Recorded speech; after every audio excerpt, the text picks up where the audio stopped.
This is Audio Gyan, and I am your host Kedar Nimkar. Welcome to a deep dive into the minds of luminaries from the Indian creative world.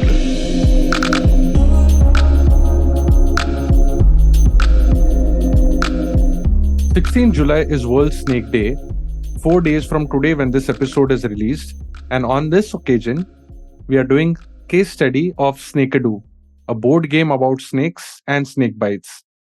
More than 1 million people have died due to snake bites in India in the past 20 years. Snakeadoo is an original take on the conventional snake and ladders game, only this time without any ladders. It's only snakes. It's geared towards education on 9 snake species commonly found in India, including the 4 main venomous ones. Today we have Peeyush Sekhsaria, who conceptualized the game, and Khyati Pathak, who designed it.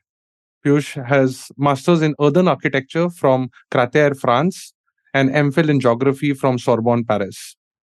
He's currently based out of Delhi, working as a consultant in domains of environment, disaster management, and development. Khyati is a writer and a cartoonist, passionate about policy frameworks, and also the host of famous Puliyabaazi Podcast. Before we begin, I also want to call out the team who designed this game with careful messaging, attractive colors, good photographs, and in tradition of good board game that will be fun and learning at the same time. Shubham Sayanke, Jose Lewis, Parikshit Suryavanshi, Shashi Jha, and Vivek Sharma. Snakeadoo has been brought to you by indiansnakes.org and Vasa Amravati. 50% of the profit from your purchase goes to support Vasa, Amravati's work in education on snake and snakebite reduction, and 50% goes to support copies of the game for local groups. So head on to snakeadoo.wordpress.com to buy. Link is in the show notes. And we'll start off with today's episode. So thank you, Khyati and Peeyush, for giving your time. And it's a real pleasure to have you on audio again. Thank you, Kedar, for inviting us and letting us share our story about Snakeadoo. Thanks, Kedar. It's a real pleasure to be here. Great. So thanks for giving your time. And yeah, so I've divided, as I have in AudioGAN, I have 3 formats: a regular interview, case study, and AudioGAN biographies. In case study, I generally deep dive into one problem statement or solution, typically very close to social impact or something which is really done with a lot of love and passion. So I thought I'll do a case study on Snakeadoo with you guys, and I've divided the episode broadly into like 3 areas, loosely divided: why and what you guys are doing, the process of making the game itself, and what the actual game is and impact, and so on and so forth. So why don't we start with Piyush, first with you? Like, if you can give us an introduction to what is Snakeadoo, and yeah, we'll start there and see where we go. Thanks, Kedar. So basically, briefly said in the introduction, it's a board game, which is a takeoff from Snakes and Ladders. And the idea here is that we want to make education on snakes and snakebite more accessible, fun, and in a format where we are able to reach out to a wider cross section of people, whether it's children, adults, teachers, resource persons working on these issues on ground, who are communicating these things through more conventional means. So fundamentally, it's a game, but with an education component to it. Hmm. And what made you come up with this idea? So actually, what happened is that maybe about 10 years back, with some other friends, Deepti and Shashwati, we developed a game on water and sanitation, good practices in water and sanitation, using the snakes and ladder as a platform. While doing that, because I come with a background in interest in ecology and wildlife, I was very hassled by the idea that there is a direct association between wrong actions and snakes. So every time you hit a snake head, you basically, it's symbolic of doing something wrong. So it sort of re-emphasizes, I would say, wrong ideas of snakes being always harmful, snakes being dangerous, snakes being negative. And we were a bit short on time and ideas then. So all we did is that we just left the snakes as white in color. So a kind of neutral idea that, but it wasn't a very good idea. It didn't really change anything. And the idea of why not use snakes and ladders as a format to develop a game of snake and snake education came in then. But when COVID happened and there was, in some sense, extra time and also need to do something creative, I sort of revived this idea and discussed with a small group of friends with whom we did some work on snakes and snakebite otherwise. And that's when we thought that, okay, let's move on it, let's do something about it. I also actually spent a lot of time on the internet to figure out whether somebody else had done this already or not, because at the face of it, it's a very well established game idea for a number of other developmental programs. So just like we had developed something for water and sanitation, other people have used the game for other messaging. But surprisingly, I didn't find anything on the internet. And that's when we thought that, okay, it's worthwhile to actually start working on it. Interesting. So I'm sorry, I'm just like taking one step before. And how did you met Khyati? Right. So, this thing typically is a bit, you could say it's a bit of serendipity. We were looking for somebody with whom we could work on developing this idea. And Khyati's name was suggested by a common friend. And the other thing that happened, I think, with COVID is that the idea that you can work online systematically and almost without any limitations really sunk in entirely. If we had discussed the same idea earlier, I'm sure people would have said, "Oh, let's meet up. We need somebody who's close by that we can meet in person."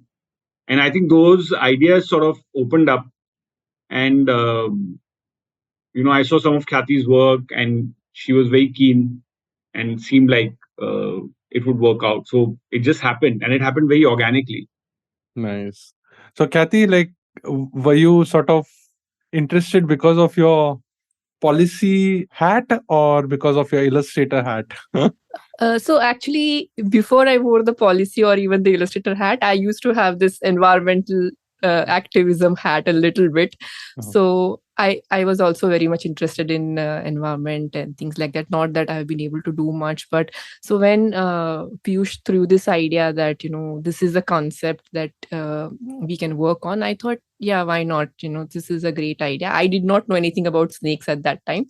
But Piyush knew enough, and he knew enough people who would know more about snakes. So I thought, yeah, definitely this is something we should try doing. So yeah, it was more like a let's try this. How will this go? We did not know about that, but yeah. Awesome.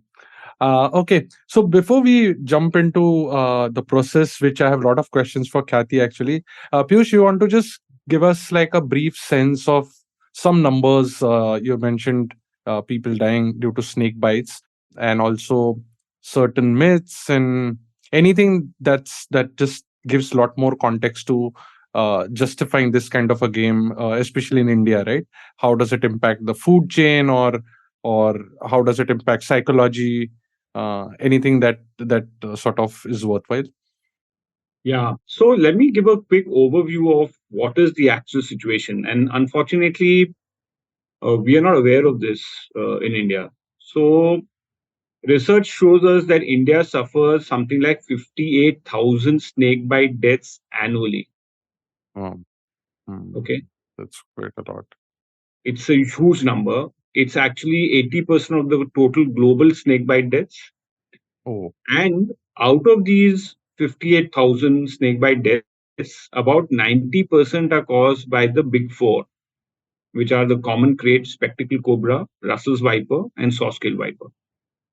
And as it goes, agricultural workers and children are the most affected. And children with their smaller body mass often suffer more severe effects because the snake is going to inject proportionally a much higher quantity of venom into a child. as compared to an adult. And this, of course, can lead to loss of limbs, paralysis, and unfortunately, often an extremely painful death. Even today, most snakebite victims go to some kind of local remedy or a local baba, and whose treatments are mostly outright dangerous.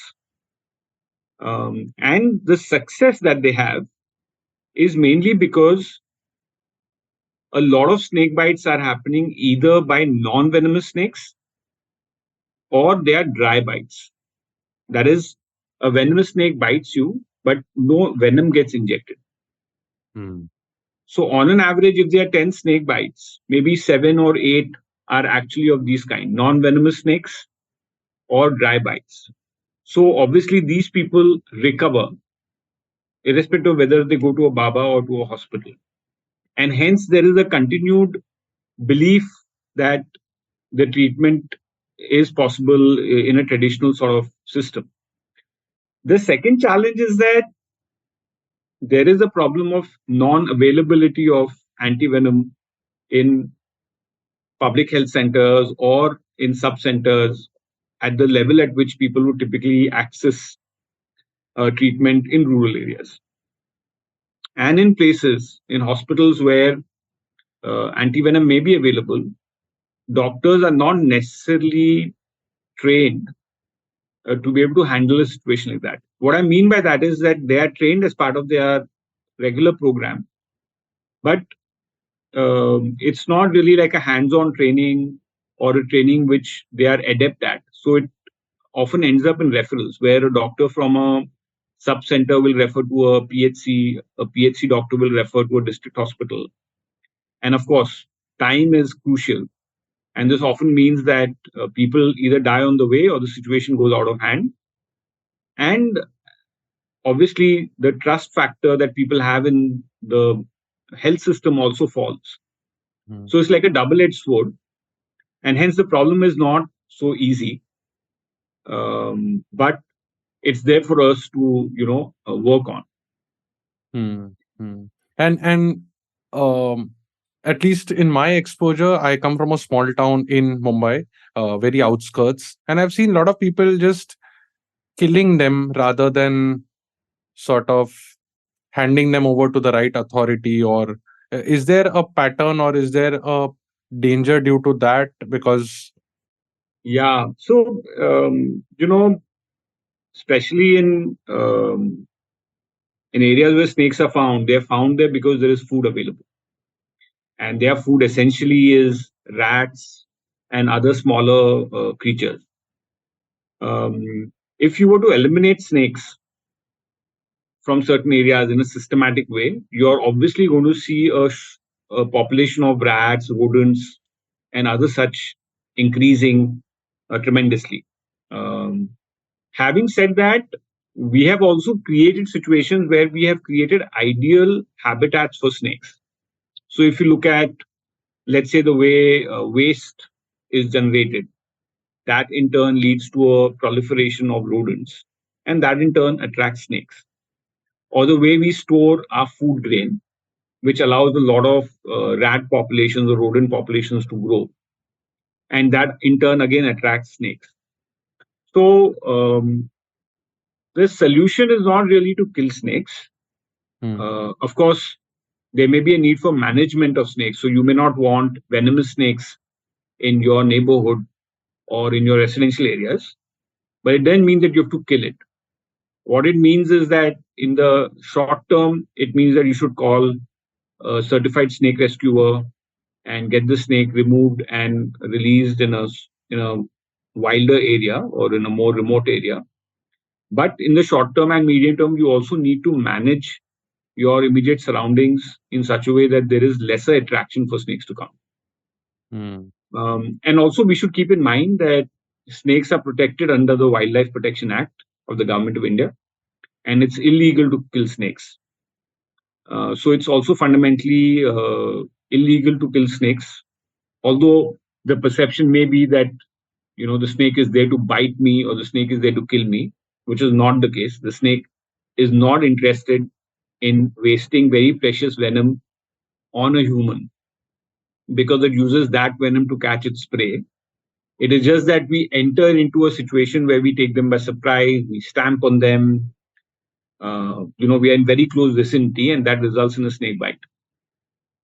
So I think better understanding of snakes, the different species, their behavior, the kind of risks, and the efforts we can take to address those will play a big role in bringing down snake bite and also related conflict like killing, maiming, etc.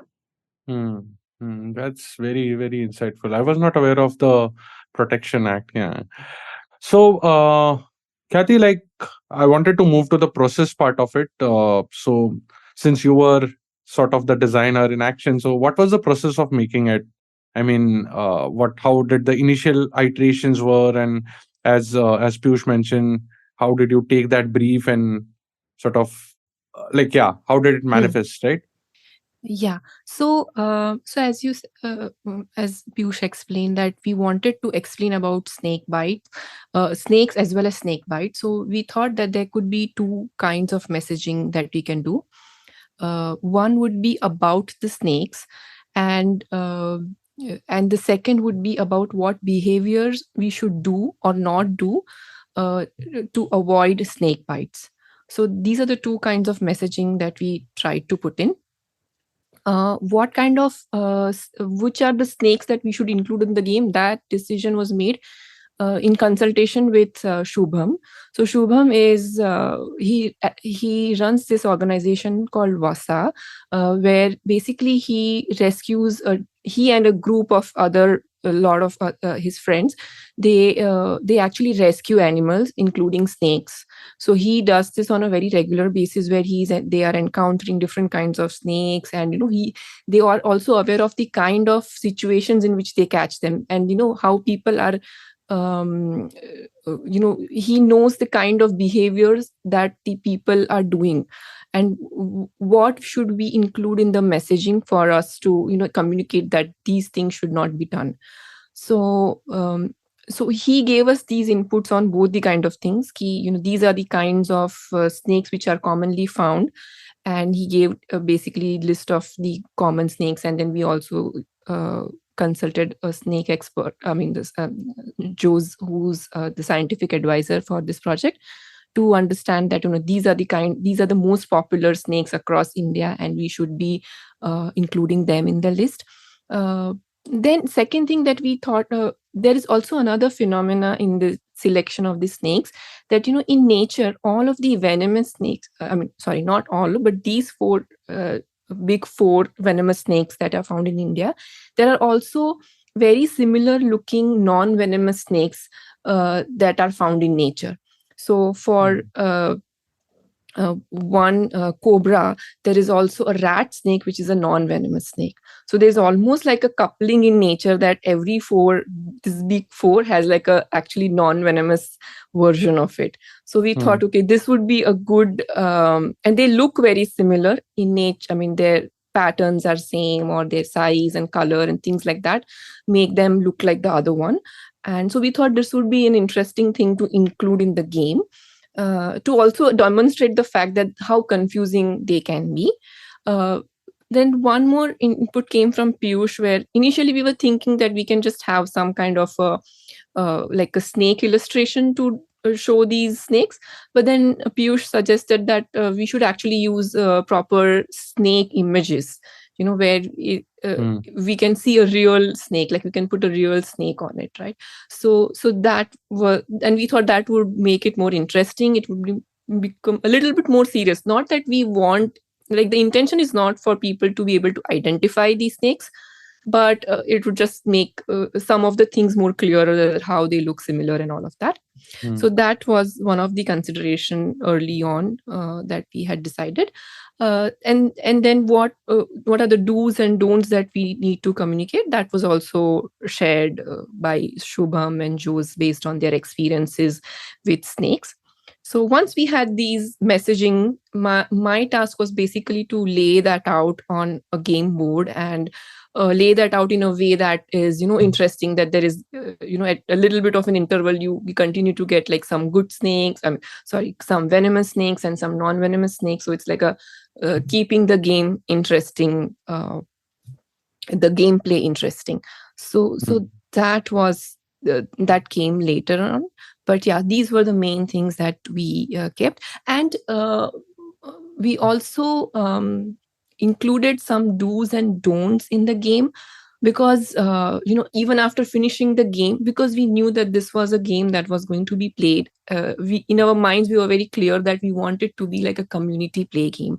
That is the dominant version in which we see this game being played in a classroom, or in a village, or in a society or a community where the snake has been found. A snake rescuer can go and demonstrate it, or a school teacher can demonstrate it to her class, in an area where there are so many snakes, or in any class actually. So keeping that in mind, we had to keep some other consideration in terms of the readability should be good, and even the sizing should be such that even if the children are looking at it from far away, they can still see clearly. After the gameplay is over, the teacher can then wrap up the game and reiterate some of the messagings, like these are the do's and these are the don'ts, like summarize it at the end for the children to remember once the game is over. So these are some of the things that we thought of doing. One more input that we so one thing we were iterating. So this was first version we got, and then we thought, okay, we can include this also. So we kept on iterating on this. And so one other thing that we added was to have this the design of the scales of each of the snake on the sides of the main game board, and getting the children to then have an activity to match the scales of the snake with the actual snake, and also matching the venomous and the non-venomous snakes. So those were some of the gameplays that we thought that we should include. Yeah, I will add this in the show notes, but there is like the saw-scaled viper. I believe it's non-poisonous, and it looks very close to, say, like a Russell viper. Is that correct? No. So saw-scaled viper is the venomous one. Oh, okay. And yeah. And I think it looks like, if you look at the game, it will look like I think common cat snake. Yeah, that's right. Yeah. Oh, okay. Yeah. Oh, so that's the matching part of it. Yes. Okay. Those two snakes are matching. So I ran an experiment once. Like I gave the game to my daughter, who was 10 years old, and her friend, and I asked them that play this game. I did not give them any instruction, but they figured out what it is. And then I also asked them, like, can you match these? Which are the two snakes that which are the pairs that look similar? And they were able to guess 3 out of 4 pairs quite clearly. So I was happy that, okay, the point that we are trying to demonstrate is being made. So yeah. But yeah, there is chance of it getting confused. But I think in the messaging we have written in many places where are the which snake is getting confused with other one. So that messaging is a part of the game. So you will have the answers if you play the game. So got it. Yeah, there's no guessing required. Yeah. So I'll circle back on a couple of questions there. But Peeyush, like, Sure.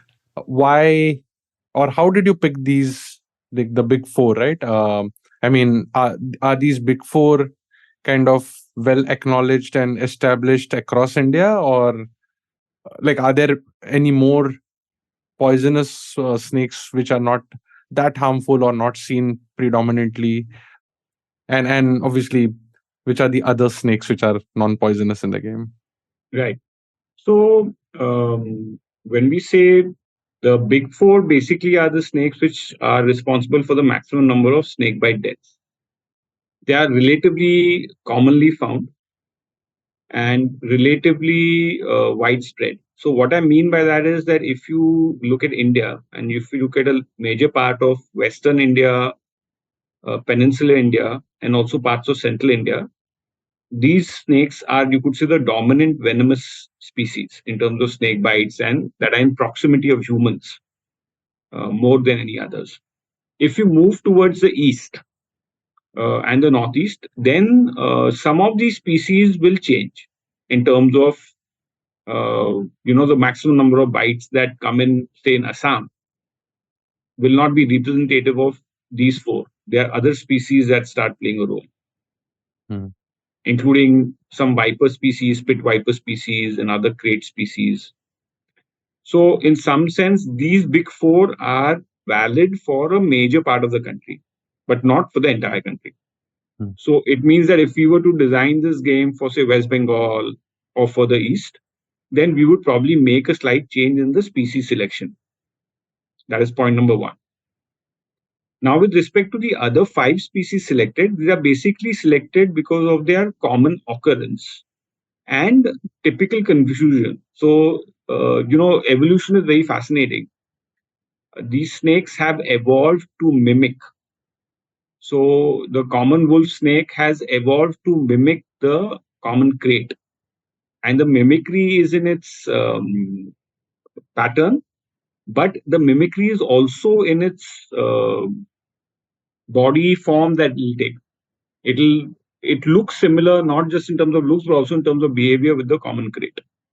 Now, obviously, in the snake kingdom or in the kingdom of in the natural kingdom, this is to the advantage of the common wolf because less people are going to mess with it and so on.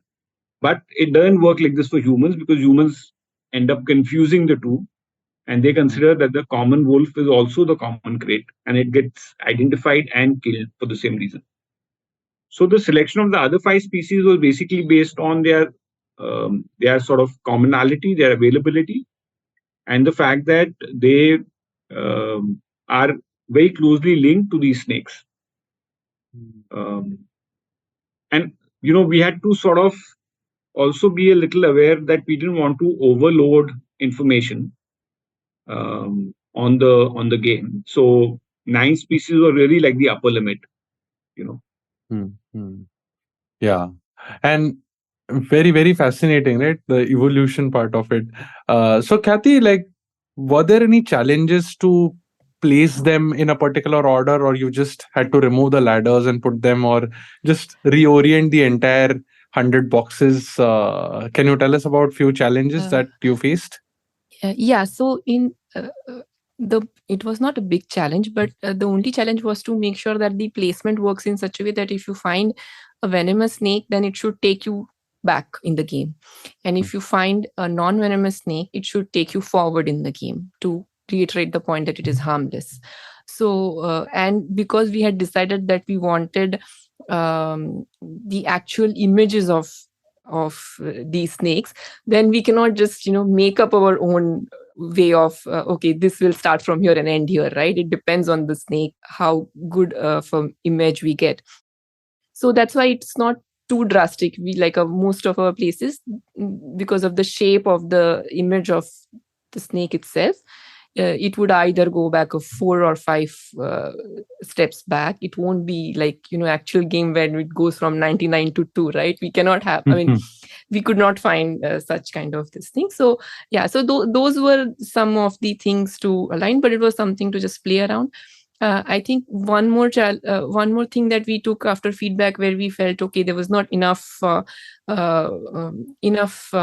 twists and turns in the game. Then we added some, for example, something like killing a snake. We made it like a huge minus point for it to reiterate this point that if you kill a snake, it's a crime, and then you have to go back to jail, and so you really go back into the game. You lose a lot of points in the game for this, to reiterate that it's a very negative thing to do. And one more, where we have said, if you go to a baba when there's a snake bite, and if you go to baba, then you're losing time. And then again, to reiterate that we made it to, you have to go back to the start of the game. So just a reiteration that it's a negative thing, you should not be doing this, something like that. So that was a play that we just did to make sure that there was some more interest in the twists and turns in the games.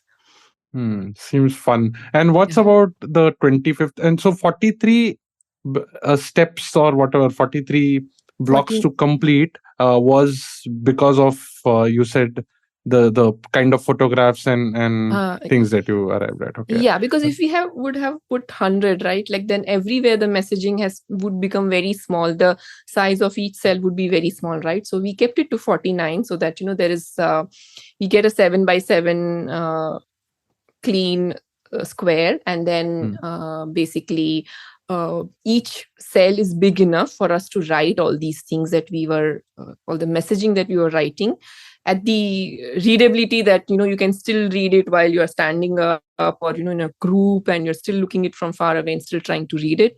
So that's why we didn't want to add too many details. It was kept detailed enough, but not so detailed that you cannot read and you would lose interest. Correct.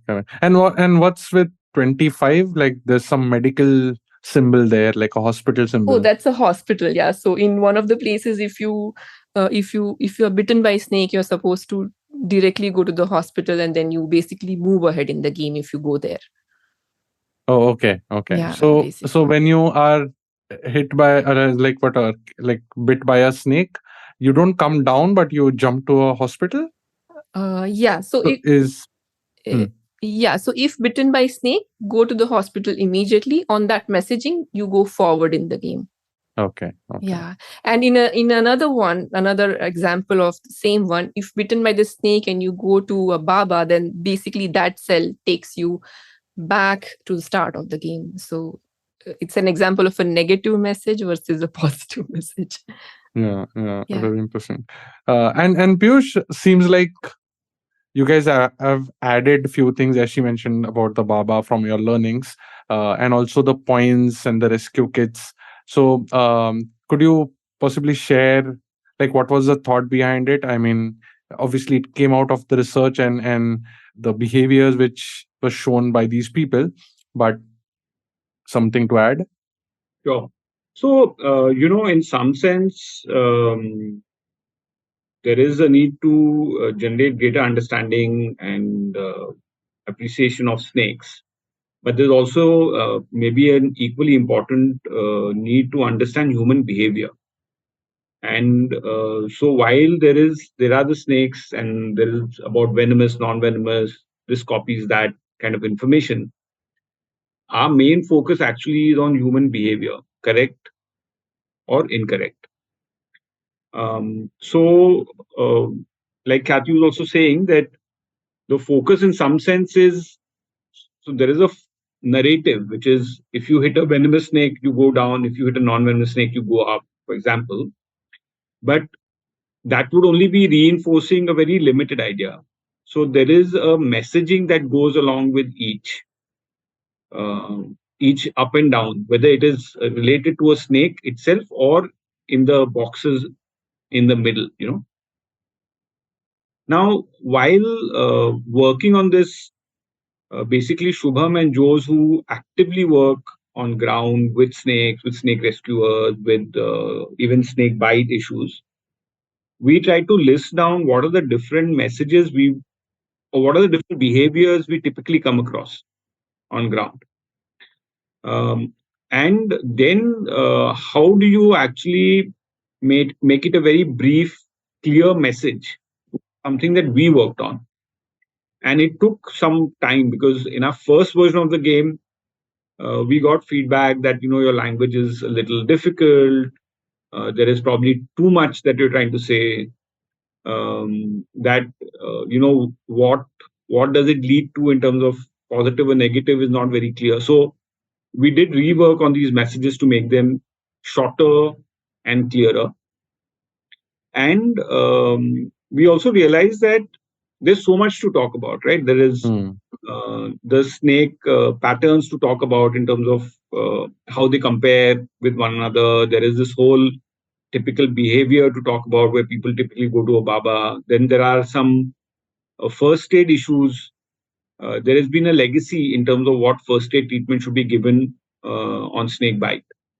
And that legacy carries on despite the fact that the protocol now says that certain actions should not be taken.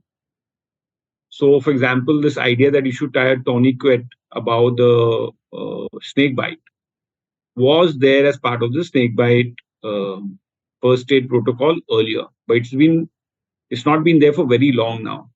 But it still continues as a sort of action point, even if you talk to people who are in the sector, directly or indirectly. So we also wanted to include a bit of that. So some of these things, um, they came up as how do we. So there is the game and the 49 squares, but there's also space around it. So how do we maximize that space without making it an overburden? So you'll see a use of cartoons, very simple cartoons that Khyati did. We've used images of just the snake scale patterns. So those add, some more layers of information. And with respect to rescue kits, so it's not really systematically part of the game, but in one particular case, or I would say in two cases, where we were engaging with community. So one was uh, something called Jivatas that are run by the Narmada Bachao Andolan in the areas that have been cut off by the dams on Narmada, where they are schools that are run by Narmada Bachao Andolan for the communities that still are stuck in some sense there.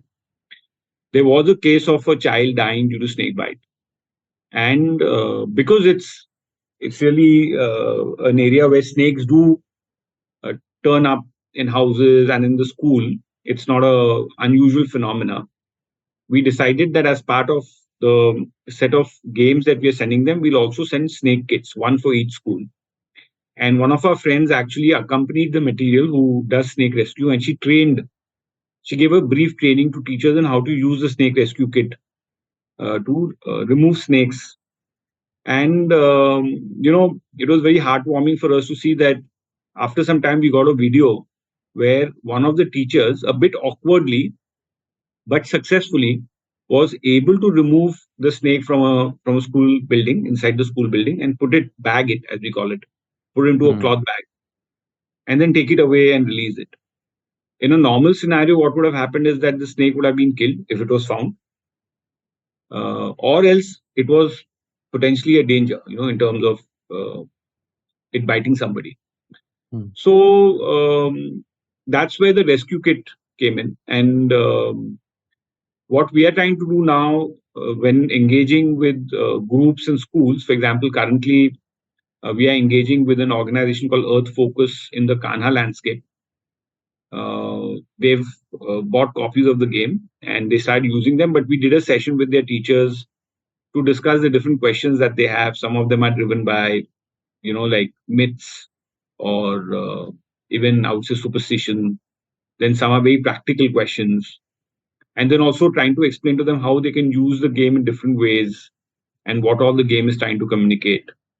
So we're also actively engaging with people who buy the game, especially when they are working with groups, to be able to communicate finer aspects of the game and also related things. So, for example, has there been snakebite cases in your community? What do you typically do? Do you know where you can get anti-venom? Because unless you don't know this in regular times, you're going to be struggling during a snakebite case. So the idea is that as part of the training that we do, currently it's online, but what we try and do is that we also give them a set of questions that we want them to find responses to. And it's like a step-by-step training. So the first session is a bit to introduce them to the game. And then we go back to them with some more details based on the questions they have. So the idea is that it's not just a game, but it also brings about at least some impact in their community.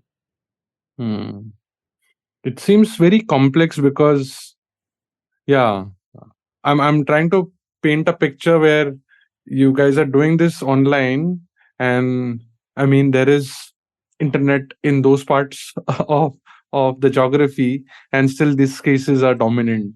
It's quite seems very complex. Is it? Oh, so yeah, see, well, ideally, they should have been one of the most important diseases that, not just the medical fraternity, but everybody, whether it's designers or entrepreneurs or anybody and everybody who could be involved, should have been involved in addressing it. In But it's one of those invisible diseases, basically, because it's a problem of the poor and a problem of the rural poor. It also falls into the category of certain other issues that we are blind to, whether it is dog bite, whether it is so many other tropical diseases that are not amongst the urban rich. And what we're doing is a very small thing, but we try and see how effectively we can use whatever means are available to further the impact. Yeah. And so, Khyati, you mentioned about people should be able to read, and your information density also you try to control if they're standing, if they're playing in a group. Can you tell us a little bit about how, like, what's the dimension? It's there on the website, but you get it in 3 different dimensions, and you made it on cloth and not any other material. So did you guys sort of play around with what kind of material you should make this in? Yeah. Before that, I wanted to add a few things to what Peeyush had just said. So, while we are also giving a lot of description about the snakes, we are so there are finer things about, say example, if a teacher is conducting this session, right? What should she be reinforcing for the students, right? So we are not in this game, we are not expecting that after playing this game, the child or the adult or anybody who's playing the game is going to be able to identify these snakes. That is not the intention of the game at all. The thing that we are trying to reinforce is that it is confusing that to identify whether it is a venomous or a non-venomous snake. So you should not try to handle it, basically. So, and so the clear instructions that we are giving is to make sure that if there is if you spot a snake in your vicinity, then you have to first leave it alone, let it go out by itself. If it does not go out by itself, or if it is in your home and it is going to be a harm to you, then you call a snake rescuer. So these are the things, and in any case you should not be harming them. So these are some very simple things, because it should not feel that they start thinking that now we can identify that this is venomous or non-venomous, and then they try to do something, because that would be dangerous. And it's so some of the teacher training, the reason why this teacher training is important in that sense, I mean, it's not very mandatory. I think we have still tried to make sure that these things come across, even if there is no specific teacher training, but it's more it's useful, so that the teacher can set this expectation, especially if she's going to conduct it for many classes, that she ensures that she's not there's no messaging which gets muddled up in the gameplay. So that was one thing. Yeah. And also, sorry to interrupt, but also when before the recording a few days ago, when we were discussing about this, you mentioned about there are sometimes very simple and silly reasons for the snake bites, right? Just because of, like, there's no torch at night, or you want to add to that? Yeah, exactly. So what is very astounding about this, so many people dying with snake bite, is that it can be prevented with very small steps. Like if you go out in the dark, especially in rural areas, the toilets are out in the open, it may be slightly detached from the house. So if you go without a torch, there can be a snake right on your porch, and you will get bitten. So just a simple solution is to take a torch and see where you're stepping, basically. Then wearing something like the boots, which are longer, slightly long gum boots kind of thing, while you are working in the fields, or not leaving any food near your house, where the rat will get attracted, and then because of that the snake will get attracted.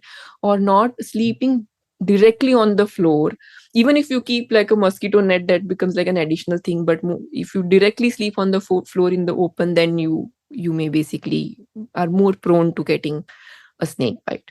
So by avoiding some of these things, it can be stopped. So we have included that in our messaging also, to make sure that if somebody's life can be saved by very simple things, then why is it not being communicated to more people?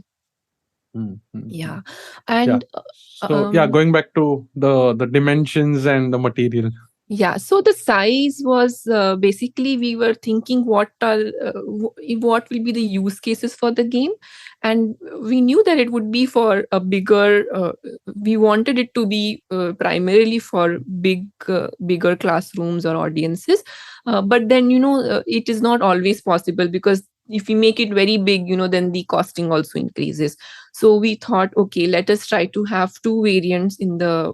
So if there's a small classroom, then we can have a medium size also. The small size is for a normal play, where just like a normal snake do, any family can have it and they can play it. Then there is a middle one, which is for a smaller set of people. Maybe 4 people are playing and 10 people are watching. And then the biggest one is actually the bigger one is for say about 4 children playing and about 15 to 20 people watching the gameplay.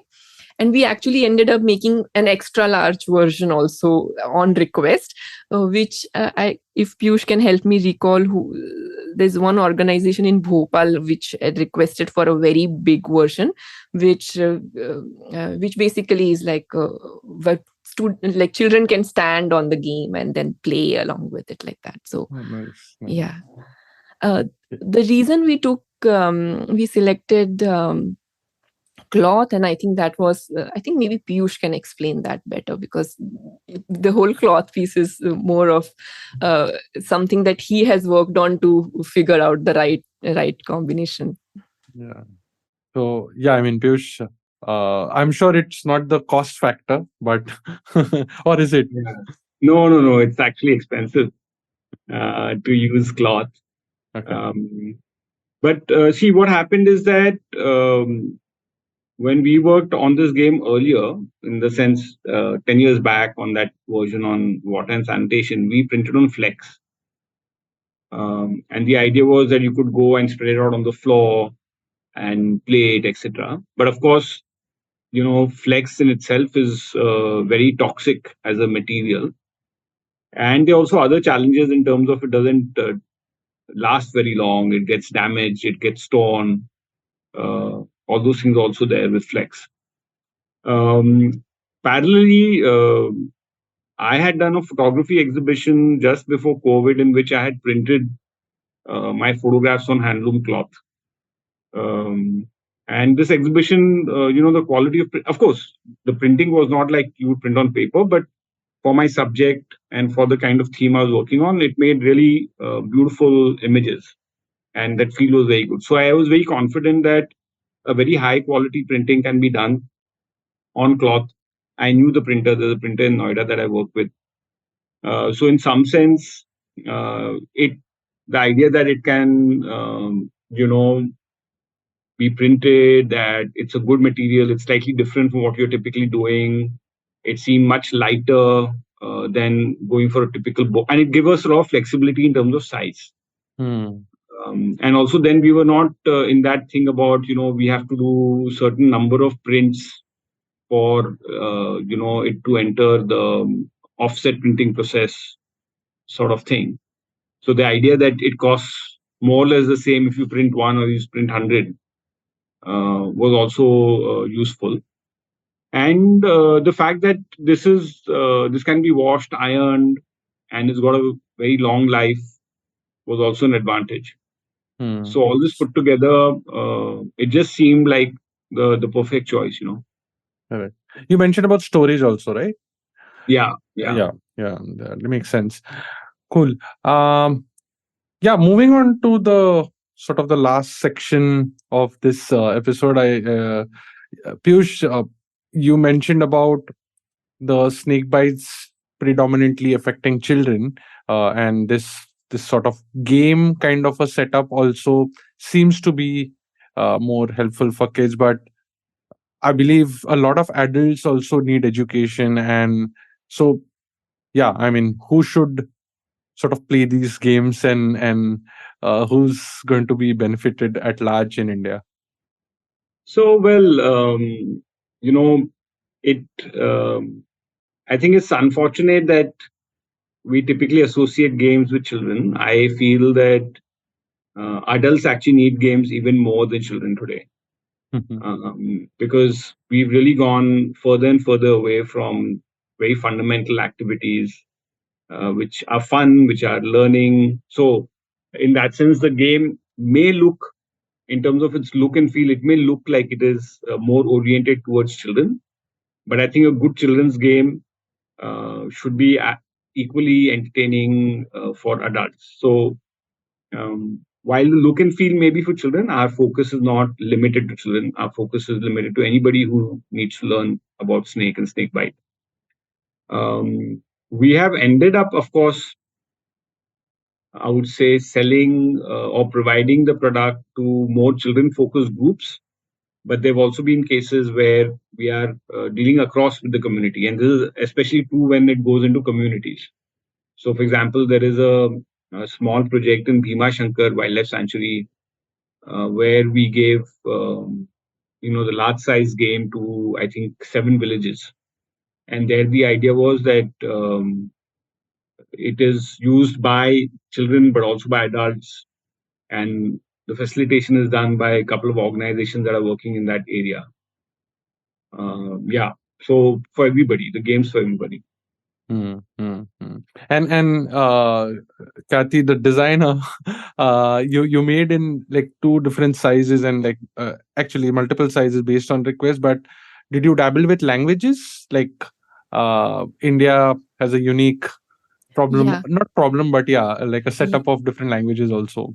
Yeah, so this was one other thing that we wanted, that this game should be in all Indian languages. Although right now we have it in English, Hindi, and Marathi, but our intention is that if a child in rural India is going to play it, he or she or even an adult is going to play it, it should be in a language that they are comfortable in, so that they can really understand this and grasp it very well. So right now we began with these three because Marathi, like these were the we knew more organizations, or we thought we'll have more requests from these, but we are actually open that if we get requests from organizations who are keen to conduct it, maybe in Kannada, or even from in Gujarati or other languages, we are happy to translate it and then create versions of it on request. Because our ultimate goal is that the messaging should spread to as many people as it can. So yeah. Yeah. And Piyush, I'm sure you guys are working on this for very long, but have you thought of changing this or making it, I don't know, for a lack of a better word, open source, so that it can be localized and can be made much more regional? Any thoughts right now? Um, so, like Khyati said, our initial plan was to actually do it in a number of more languages, and we also got somebody to translate it into Kannada.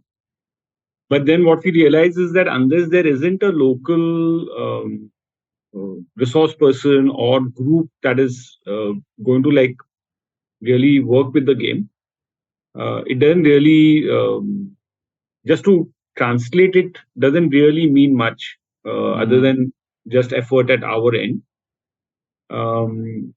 Currently, because number of us are from Maharashtra and we have a certain presence in the Hindi-speaking belt, these two languages we are seeing some movement and some use. With respect to making it open source, what we've been thinking of, and we haven't really been able to move on it, but we have this idea of doing an online version of it. Of course, it'll be a very different game when it's online. But the main challenge, I think, for us has been to be able to identify somebody who we can work with, and the financing of it is an issue, of course. But I think fundamentally also like-mindedness is important. And that is one thing that I think is one of the next steps. And in terms of, I am a little unsure of how um, open source material works in real life. I'll just give you one example. Um, there was somebody who got in touch with me stating that they have a event and they want to use the game. They want to play the game, and there wasn't any time to actually ship the game to them. So we basically agreed that I'll send him a soft copy and that he could print it out himself on a flex, for lack of a better material at the last minute, and then use it to play. And finally, what I got to see is that it was printed on flex and not played, but just displayed. And proportionally, the whole game had changed. Now, it's not like we have a problem with the proportion changing per se, but it essentially means that the shape of the snakes um, also changes, and it makes things a little different from what the snake may look like or the form may look like when you typically see it. So, of course, this was a formal arrangement, so we at least knew what happened with it. But I'm not sure what happens when you open source something like this. So currently, we are still in this space where we, are going the traditional way as far as this material is concerned. But I think we are open to seeing how it can become more available, more in areas where it's really needed. Correct. Yeah. Also, yeah. Now that you said this, it makes sense for at least the designer in me, because if you are giving a image to be printed out, which is kind of A4 size, but somebody takes in A1 or like a bigger size, the pixelation can alter the perception of how the snake is actually, right. The density of the scales, a lot more can go wrong if those graphics are not printed in that way. The question was actually towards, when I said open source, and you said lack of a better word, is because, like as you mentioned, in Assam there are different snakes which are poisonous. So can, I don't know, it will be more challenge for Khyati to design it. That can you change the snakes there and make it local? But I understand it's going to be a Yeah. not a So yeah. we did put that offer when we launched this game, and we had asked, there was people joining in that session, and we said that if there are organizations or groups who are interested in taking this forward in their areas, then we are actually open to even doing some additional changes or translating it in that language, etc. So we are open to that. It's just that we want to, in terms of this open source thing, as Peeyush explained, those minor challenges. One more thing that I wanted to add is that in terms of making sure that it reaches a lot of people, right? We also, this game got also published in Cycle magazine for children. So Cycle is a very nice magazine for children in Hindi. And there's one in, I think, Kishore magazine in Marathi, and in the Hindu Young World also it got published. Where the intention of our intention was basically to make sure that it gets published in a way that is, it is useful, and the children can read it and can make use of it or learn something from it. And it can lead to a big audience because of the circulation of those magazines. So we are open to trying out all of these different mediums also, as long as we make sure that the game gets played and the intention is not distorted or any such thing, basically. Yeah. So before I conclude with Piyush, Khyati, like anything that you want to share with respect to engaging on this, like really good cause of making such a good game? Any learnings as a designer from your policy hat? Anything that you want to share? I think I got to learn a lot about snakes and everything while in the process of designing. But as a designer, or even as a somebody who's interested in policy making, right, I think I learned a lot about the process of consultation in the process of making this game. And I learned that from Peeyush, because he number one, he was from the beginning, he made it a point that we would take feedback from a lot of people. And he involved a lot of people in this game, because I wasn't very sure that this is how it will go ahead, but I think he had this clarity. So he got in touch with Shubham, Joes and all, and got the feedback from them, so that it at the end of the day, the product had all of these oversight and consultation from all of these people. And so that when we actually finally ended up finally created this product, we even sent it to Romulus Whittaker, who is known as the Snake Man of India. And yeah, so we got a word from him as well. So the quality was there, and that came because of the iterations that we made and all of the consultation that we had done in the process of making it. If I would be designing sitting alone in my house, I don't think it would have been a good game. But because it got designed with input from everyone, and then also feedback from all our users, whoever gave us feedback, we tried to take them in, and then whatever we could tweak, we tweaked, etc. So I think that was very important, and I think, yeah, that was my learning from this process. Yeah, I'm so inspired to sort of, yeah, I'm going to buy this definitely. Let's see where I can collaborate. But yeah, Piyush, just to conclude, how has been the response so far? What does future look like? On your website, it's also mentioned, like, yeah, there's some mission zero snake bite deaths. Tell us about it, and like, is it really possible? How is Snakeadoo fitting in the larger puzzle? And Yeah, so there's so much talk about that one feels that, oh, we've just started. But yeah, yeah. that apart, it's been very enriching also personally for me, and the response has been extremely positive from people in the sector, people outside the sector. We've been able to reach out to groups that, in some sense, are actively vulnerable to snake bite. And so, in that sense, I hope we've made some impact. But just to give you a couple of examples, which are anecdotal, but which still maybe give some insight. So, Shubham was playing the game with children in his neighborhood as part of some environment education activity. And he got a call for a snake rescue. So he basically told the children that you can continue to play with it, and I'll just go and complete this snake rescue and come back. So he came back in some time, and the kids were still waiting for him. And as soon as he came back, the children said, "What is the snake you rescued? We want to see it." He had obviously already released the snake, but when they said that we want to see it, it meant that, is it there in this game? And it was a common cat snake. And they immediately said, "Oh yeah, okay, common cat snake." And they were using the Marathi version, so they were using the local term. So because as a person who's involved with designing the game, you're always wondering whether it's really working, whether what we've designed it with is going across. And it's not so evident, because when you see people playing the game, obviously people are driven by the idea of winning or losing.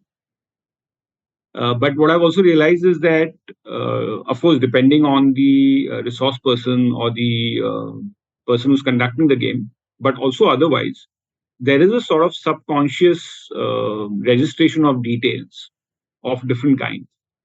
And there is a tendency to refer back to that when there is some opportunity or there is some, encounter. That is one. I personally was once in a rural area in Madhya Pradesh, close to Pachmadi, close to Maheshwar, and we were setting out in the night. It was completely pitch dark, and I told this friend that, we keep talking about wearing boots and carrying a torch. Let me at least do it myself. And we set out for a walk, and believe it or not, if we didn't have a torch that day, we would have stepped on a snake.